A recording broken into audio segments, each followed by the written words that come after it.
নমস্কার, আমি তোমাদের যাদব শাস্ত্রী। বাড়ির মূল প্রবেশদ্বার ও তার দিক নির্দেশ নিয়ে আজকের আলোচ্য বিষয় থাকবে, শুনতে থাকো।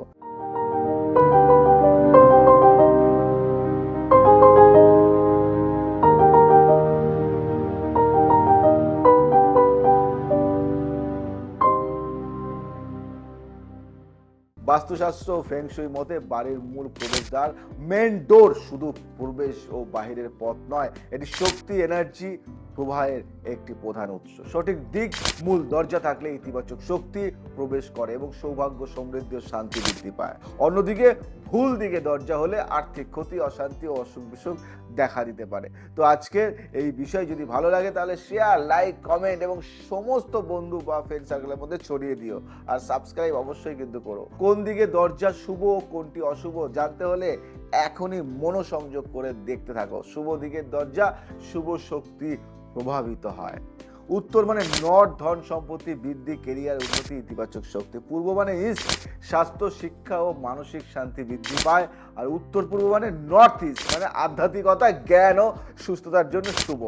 পশ্চিম মানে ওয়েস্ট, সামাজিক অবস্থান ও বন্ধুত্ব বৃদ্ধির জন্য ভালো। আর অশুভ দিকের দরজা নেতিবাচক শক্তি প্রভাবিত হয়। দক্ষিণ মানে সাউথ, আর্থিক ক্ষতি, স্বাস্থ্য সমস্যা ও অশুভ শক্তির প্রভাব, বুঝতে পারলে, বাড়িয়ে দেয় কিন্তু। আর দক্ষিণ পূর্ব মানে সাউথ ইস্ট, অগ্নি অগ্নি সম্পর্কিত ঝুঁকি, রাগ ও বিবাদ বৃদ্ধি পায়, ঝগড়া বেঁধে যায়, সম্পর্ক নষ্ট হয়ে যায়। দক্ষিণ পশ্চিম সাউথ ওয়েস্ট মানে ধীরে ধীরে আর্থিক পতন ও সম্পর্কের টানাপোড়ান থাকে, বুঝতে পারলে। তার মানে কি, উত্তর পশ্চিম অর্থ ক্ষয়, অস্থিরতা ও আইনি সমস্যায় কিন্তু ভুগতে হবে। তাহলে বাড়ি করার আগে এই জিনিসগুলি কিন্তু দেখে নিতে হবে। কোন দিকে দরজা করবে, কোন দিকে মুখ রাখবে, কোন দিকটা তোমার জন্য শুভ, কোন দিকটা তোমার জন্য অশুভ, এগুলি কিন্তু জানা অবশ্যই দরকার। এগুলি জানতে হলে আমাদের কাছে তো আসতে হবে। জয়দেব শাস্ত্রী তোমাদের জন্য সব সময় থাকে। দরজার সামনে কি রাখা উচিত বা উচিত নয় এটাও তো জানা দরকার। যা রাখা উচিত সেটা বলি। দরজার সামনে সবুজ গাছ, যেমন ধরো তুলসী, মানি প্ল্যান্ট, বাঁশ গাছ রাখা শুভ। আর দরজার সামনে একটি ভালো মানের কি রাখবে, পায়দান মানে কি ডোরম্যাট রাখা উচিত, যা নেতিবাচক শক্তি শোষণ করতে পারে। শুভ প্রতীক যেমন স্বস্তিক চিহ্ন, ওম বা গণেশের ছবি দরজার উপর রাখা যেতে পারে। দরজার উপরে বা পাশে ভালো মানের আলো রাখলে ইতিবাচক শক্তি প্রবেশ করে। যা রাখা উচিত নয় বলি এগুলি। দরজার সামনে আবর্জনা বা জঞ্জাল জমতে দেওয়া উচিত নয়। থেতলে যাওয়া বা শুকিয়ে যাওয়া গাছ রাখা অশুভ। দরজার সামনে কাঁটাযুক্ত গাছ রাখা নিষেধ, কাটা। দরজার সামনে কোনো ভাঙা চেয়ার, টেবিল বা অপ্রয়োজনীয় জিনিস রাখা শুভ নয়। এগুলি কিন্তু যদি মেনে চলো তাহলে তোমাদের সংসারে শুভ ফল দেবে এবং আর্থিক উন্নতি ঘটবে, অর্থের বন্যা কিন্তু বয়ে যাবে। দরজার ভুল দিক হলে কি কি প্রতিকার করবে সেগুলি জানার ইচ্ছা, তাই না? বলবো। দক্ষিণমুখী দরজার প্রতিকার শুনবে। দরজার সামনে লাল রঙের কার্পেট বা পায়দান রাখুন। দরজার উপর একটি রুদ্রাক্ষর মালা বা হনুমান চালিসা লাগাতে পারেন। লাল ও সোনালী রঙের ব্যবহার বাড়ান। দক্ষিণ পশ্চিমমুখী দরজার প্রতিকারটা যদি আমি না বলি তাহলে কেমন হয়, কষ্ট হয়, তাই না? নিশ্চয় আমি বলবো। দক্ষিণ পশ্চিমমুখী দরজার প্রতিকারটা আমি বলবো। দরজার দুই পাশে ভারী ধাতব বস্তু বা পাথর রাখুন। দরজার দুই পাশে। দরজার সামনে সবুজ গাছ লাগান। অভ্যন্তরে একটি বিশাল আয়না লাগিয়ে দরজার ভুল দিকের প্রভাব হ্রাস করুন। দক্ষিণ পূর্বমুখী দরজার প্রতিকারটা বলি। দরজার কাছে জলভর্তি কাচের পাত্র রাখুন।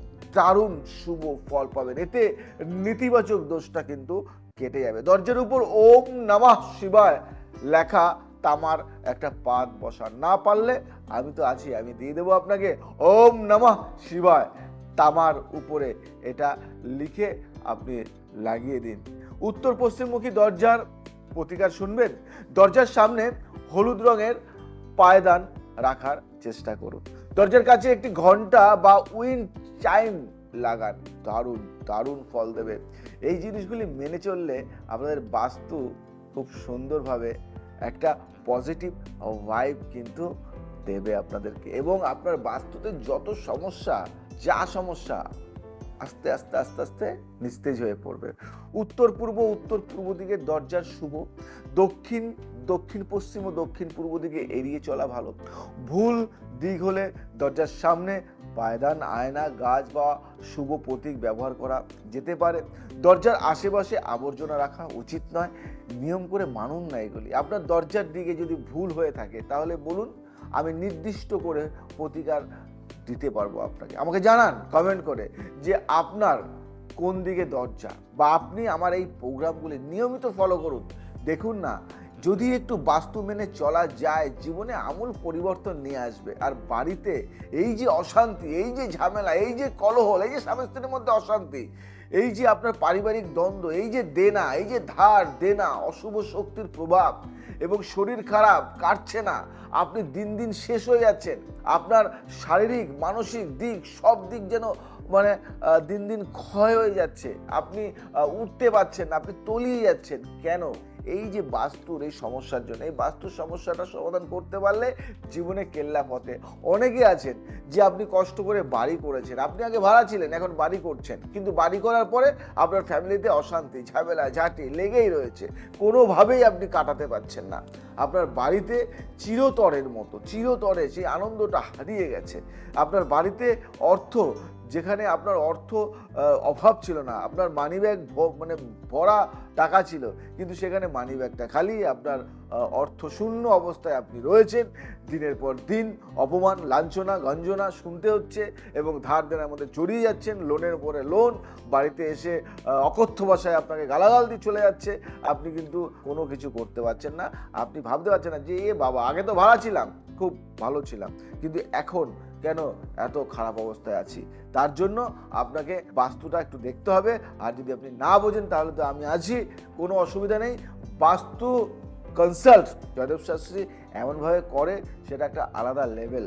এবং যদি আপনি বাস্তু সম্বন্ধে কিছু শিখতে চান, জানতে চান, বুঝতে চান, আমাদের 1 ডে একটা ওয়ার্কশপ রয়েছে, বাস্তু ওয়ার্কশপ। আপনি যোগাযোগ করুন, এখানে দারুণ একটা রেজাল্ট পাবেন। এবং এই একদিনে 3 থেকে 4 ঘন্টায় যে বাস্তু সম্পর্কে যেটা আপনি জানবেন, আপনি নিজে ভালো থাকবেন এবং আপনি চাইলে অন্যকেও ভালো রাখতে পারবেন। আপনি এটা জানার পরে আপনি ভাববেন যে আমি জেনেছি কিছু। বেশি না, 100খানা সিট, 100টা সিটের বেশি আমরা দিই না। 100টা সিট, এই 3 ঘন্টা 4 ঘন্টা ওয়ার্কশপে আপনি বসুন, দেখুন, জানুন, শিখুন।